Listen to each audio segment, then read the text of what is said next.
Alright, so here's what we did.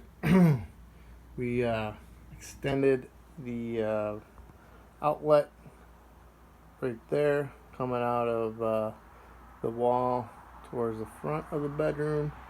There's Finn's bed. I'm going to vacuum move it back into place in a minute here. Ran that conduit up the wall, across the ceiling. Did a 90-degree turn right there. Came back over to the ceiling fan, down the ceiling to the wall, and then over to, oh no, Willem's poster fell off the wall. But then to the switches here. So the light switch is up. We have light. And the fan switch is down. Flip it up.